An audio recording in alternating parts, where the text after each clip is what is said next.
students, today I am going to deal with unit 6th chapter. So you all know that in unit 6th we have the introduction to control systems. So you know that control system. So nowadays you know that the importance of the control system is we have seen in developing modern civilization, and also here we have seen in technology also. Control system, if you come to the control system, its definition, control system is nothing but it is a system of devices or set of devices that manages, commands, directs or regulates the behavior of other devices or systems to achieve desired results. Simply I can say that it is nothing but it is a system which is giving the other system by going through a control system.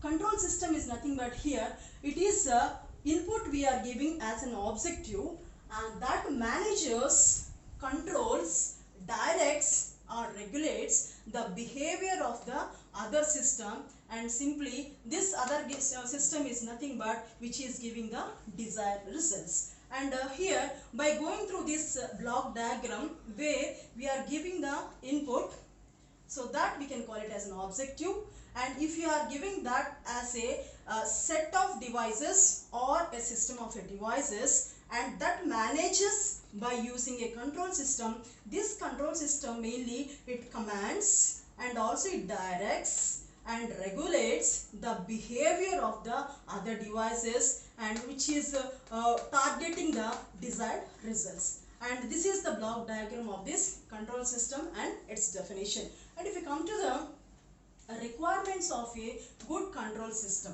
so the requirements can be called as a features of the good control system. So basically we have 6 different types of features for this control system. The first one is nothing but accuracy. So accuracy means definitely you will come across the tolerances and the limits. Once you know the measurement of the tolerances of the instrument and to know the limits of the errors of the device or a system, so definitely the output is giving the desired result, which is giving accuracy of the measurement. And come to the sensitivity. The sensitivity is nothing but here, the sensitivity is nothing but definitely we will take the what are the environmental conditions and also the surrounding conditions. If you consider the parameters of the control system, whatever we have, simply here we are using for commanding and for directing and to regulate the devices or a set of the systems. So definitely that parameters of the control system are always changing with the change in the surrounding conditions. So once the change in the surrounding conditions we come across, definitely the parameters automatically are very sensitive of this control system. So surrounding based on these surrounding conditions, ఏమవుతుంది, parameters of the control systems కూడా మారిపోవడం వల్ల definitely గా మనకి రావాల్సిన desired output అనేది మనకి రాదు. అదే విధంగా come to the third feature that we have seen in the control system అనేది bandwidth. Bandwidth అనేది ఏంటంటే ఇక్కడ, so what is the frequency range, so how much permissible, ఎంతవరకు మీరు రేంజ్ ఇచ్చారు, సో ఇంత ఫ్రీక్వెన్సీ వరకే ఇది వాడాలి అనే ఒక పర్మిసిబుల్ రేంజ్ మనం ఇచ్చినప్పుడు, so here that bandwidth if it is gone beyond that, so and if it is less than that, so definitely that has to be taken into consideration as a bandwidth is the main consideration of this control system. And come to the noise. Noise here, which is nothing but here, this mainly affects the system adversely. Why? Because so unwanted noise, so ఈ signals ఏవైతే మనకి input నుంచి output వెళ్ళేటప్పుడు ఈ unwanted signals ఏం చేస్తాయంటే ఆ system యొక్క పెర్ఫార్మెన్స్ ని చాలా దారుణంగా, అంటే it simply effects the unwanted signals, mainly affects the performance of the system. And come to the stability. Stability is nothing but here, so whatever may be the desired results that we are expecting, so must be of stable. So it must be stable. So whatever the expected result that you are expecting must be stable output. So without showing any fluctuations,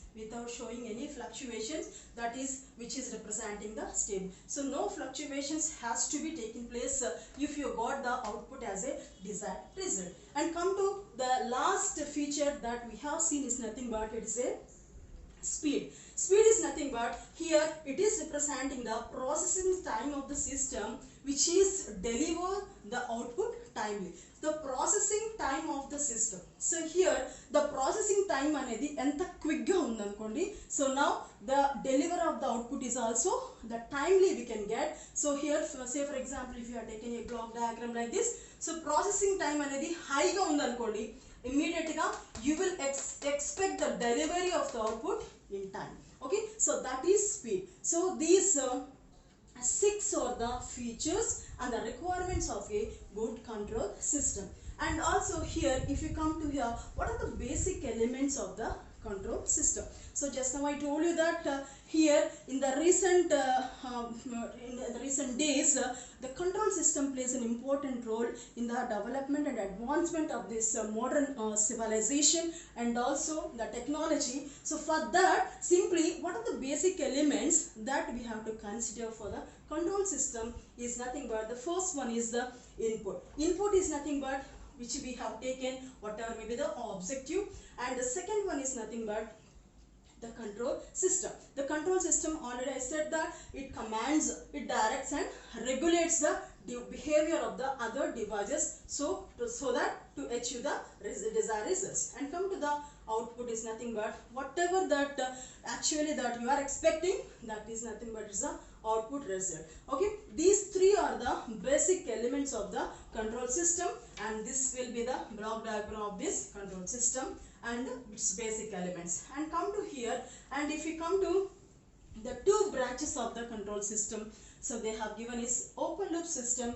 the second one is the closed loop system.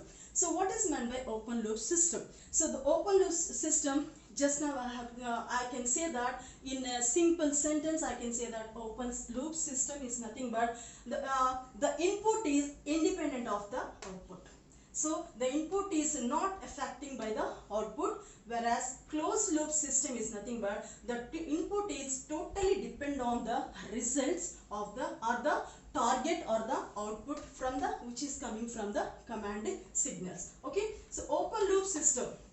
So we can simply take the open loop system as nothing but is the washing machine. Daily we are using at home washing machine. You know that washing machine మనం ఏం చేస్తాం, time set చేస్తాం. Time set చేసిన తర్వాత బట్టలు వేసేస్తాము, switch on చేస్తాం. On చేసిన తర్వాత ఓపెన్ లూప్ సిస్టమ్ అనేది output is nothing but time అయిపోయిన వెంటనే అది సింపుల్గా ఆగిపోతుంది. లోపల బట్టలు మురికిపోయాయా మురికిపోలేదు అనేది. So it won't take in to consideration what is the result of the output, but it will simply go according to the time that you have set. Okay, that is called the open loop system. Whereas a closed loop system is nothing but here the closed loop system is nothing but we can simply take the daily used iron box, electrical iron box. If you have taken the electrical iron box, the input is nothing but here. So once we have set it is the silk condition, or it is a dry cotton, or it is some woolen, if you fix, so డెఫినెట్గా ఏం చేస్తుంది అక్కడి నుంచి ఏం చేస్తుందంటే అది so సింపుల్గా thermostat నుంచి క్లోజ్డ్ లూప్లో కరెక్ట్గా ఆ టెంపరేచర్ వచ్చిందని వెంటనే వెనక్కి ఫీడ్బ్యాక్ వస్తుంది. ఫీడ్బ్యాక్ వచ్చిన వెంటనే సో ఇమీడియట్గా అక్కడ ఏం చేస్తుంది అది కంట్రోల్ చేస్తుంది. సో సిల్క్ ఎంత టెంపరేచర్ కావాలో అంత టెంపరేచర్ ఇవ్వాలి అనేసి సిగ్నల్స్ బ్యాక్ రావడం వల్ల దీన్ని క్లోజ్డ్ లూప్ సిస్టమ్ అంటారు. సో ఫైనల్గా నేను చెప్పేది ఏంటంటే ఓపెన్ లూప్ సిస్టమ్ అంటే it is a non-feedback loop system, and closed loop system is nothing but it is a feedback system. So compare with these two, compare with open loop system, closed loop system is the best control system I can say. And next we will see what are the examples that we can consider for open loop system, and also we can consider what are the examples for closed loop system also we will discuss, and we will see also what is the difference between the open loop system and also closed loop system.